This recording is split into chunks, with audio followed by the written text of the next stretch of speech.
Assalamualaikum warahmatullahi wabarakatuh. Pada kesempatan hari ini kita akan membahas latihan AAS 1 Ilmu Pengetahuan Alam untuk kelas 7.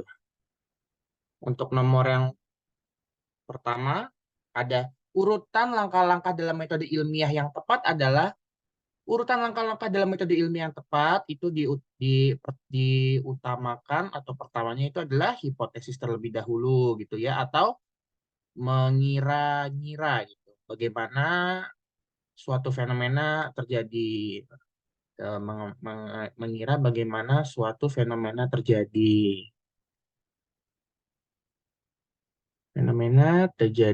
Nah, lalu setelah hipotesis kita bisa merumuskan masalah. Merumuskan masalah berarti maksudnya apa saja yang ingin diketahui gitu dari metode dari ilmiahnya gitu, dari praktikumnya atau eksperimennya. Lalu setelah merumuskan masalah kan kita tahu kita ingin melakukan apa saja. Baru kita melakukan eksperimen. Nah, apakah antar eksperimennya sesuai dengan hipotesis atau tidak. Nah, ntar kalau misalnya belum sesuai dengan hipotesis, lalu biasanya ntar dilakukan percobaan ulang lagi dari awal lagi dari hipotesis lagi. Kenapa itu bisa gagal gitu. Nah, selanjutnya setelah bereksperimen, lalu bisa ditarik kesimpulan oleh peneliti bagaimana hasilnya gitu. Apakah sesuai dengan hipotesis kah atau bagaimana atau gagal kah atau hasilnya bagaimana.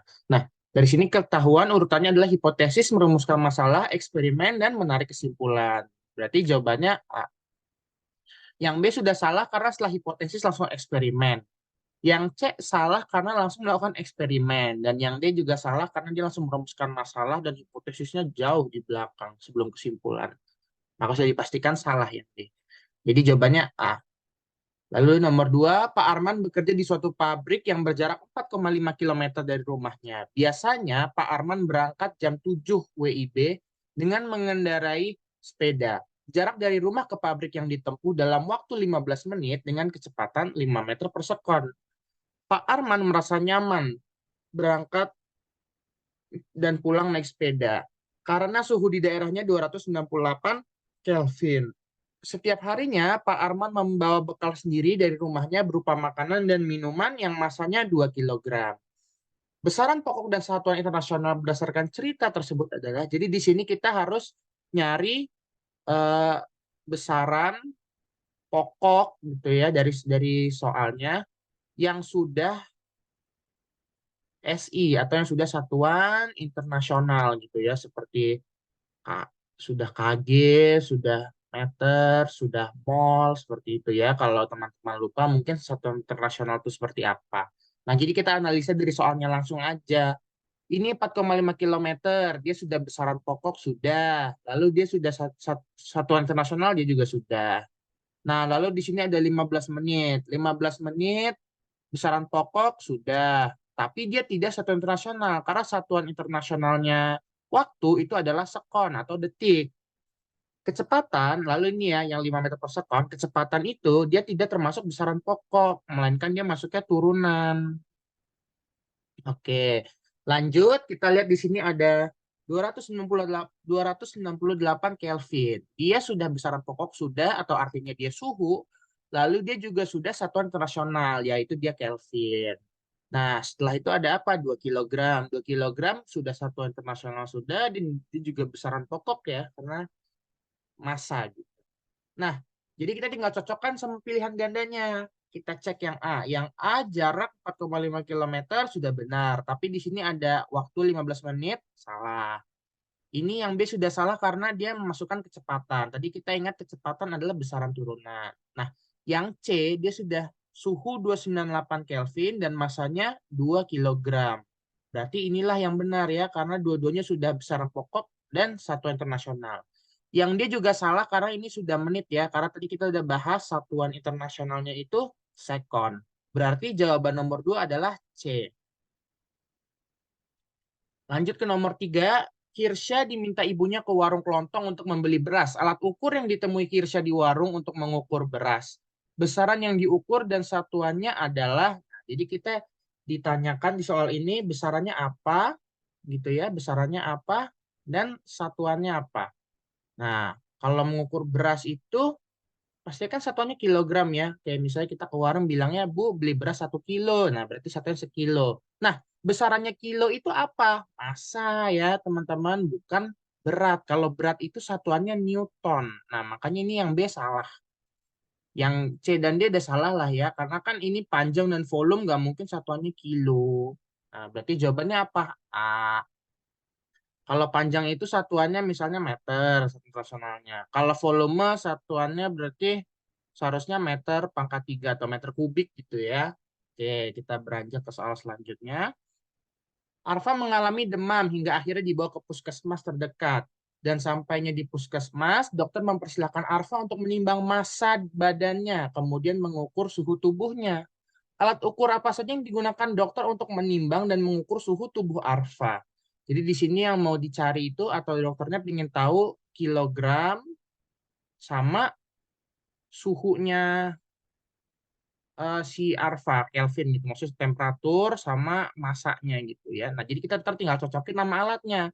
Nah, kalau yang A ini nggak mungkin stetoskop dipakai buat nimbang berat ya, karena kan nimbang massa gitu ya, karena stetoskop kan dipakai buat ngedengar suara yang ada dalam tubuh. Jadi udah pasti salah nih yang A. Yang B juga meteran nggak mungkin untuk mengukur massa.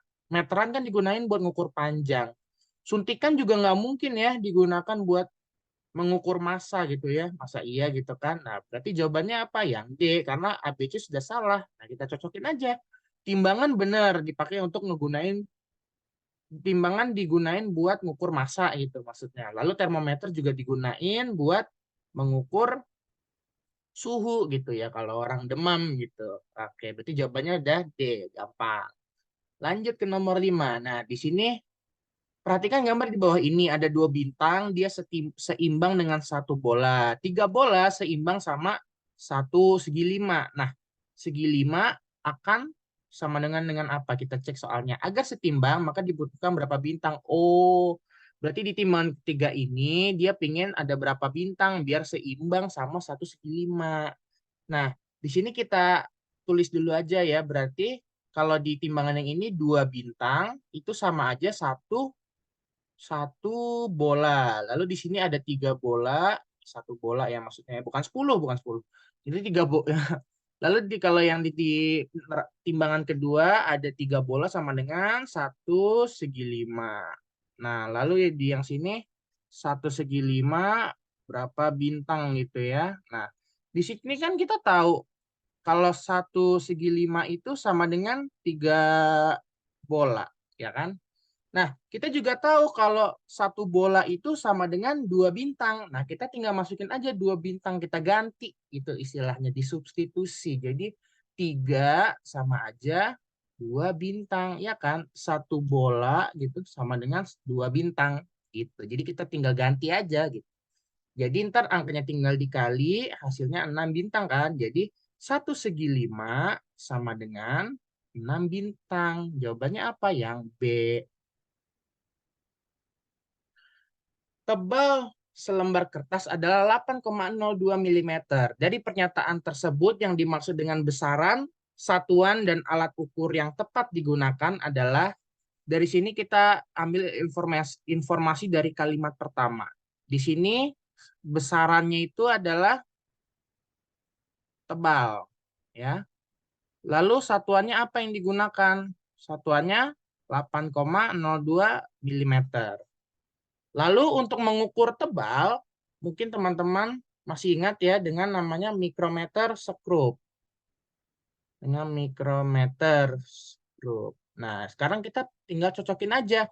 Mana yang tebal, lalu ada satuannya milimeter, lalu alat ukuran mikrometer. Nah, ternyata di sini tidak ada ya, tapi paling mendekati itu C ya.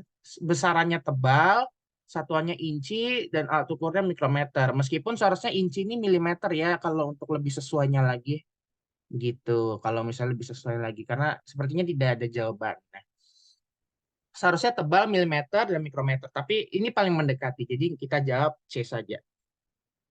Lanjut kita ke nomor 7. Cara menghitung volume batu gambar di bawah ini adalah untuk mencari volume batu ini kan ini awal ya berarti ya sebelum dimasuki batu dan ini akhir. Nah, volume batu itu berapa? Ini kan kalau volume awal berarti 60 ya teman-teman. Nah, sedangkan kalau ditambahin batu jadi 80. Nah, berarti volume batu itu kan antara 80 ke 60 ya, atau 20 gitu.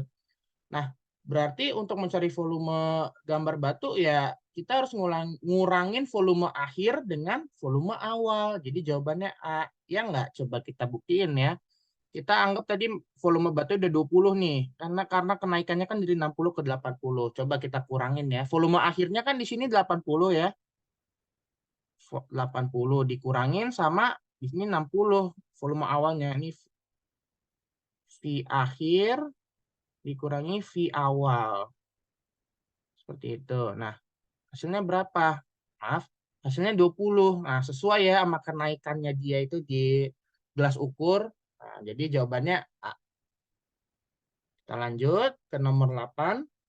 Massa jenis merupakan massa zat tiap satuan volumenya. Berdasarkan info tersebut, maka ada data seperti ini. Dengan berdasarkan info tersebut, maka siswa yang meneliti benda yang menghitungnya mempunyai massa jenis sama adalah kita harus ingat rumus dari massa jenis adalah Rho gitu ya, sama dengan massa per volume. Nah, jadi dengan tahu rumus ini kita tinggal perlu membagi aja tiap A, B, C, D. Jadi A sama dengan 44,8 per 64. Lalu yang B 38,4 per 48. Lalu yang C 21,6 bagi 27. Lalu yang D 18,9 dibagi 30. Nah, nanti kan hasilnya keluar. Ya, kita coba hitung ya. 44,8 dibagi 64. Itu hasilnya 0,7 gram per sentimeter kubik. Lalu 38,4 dibagi 48 akan sama dengan 0,8 gram per sentimeter kubik.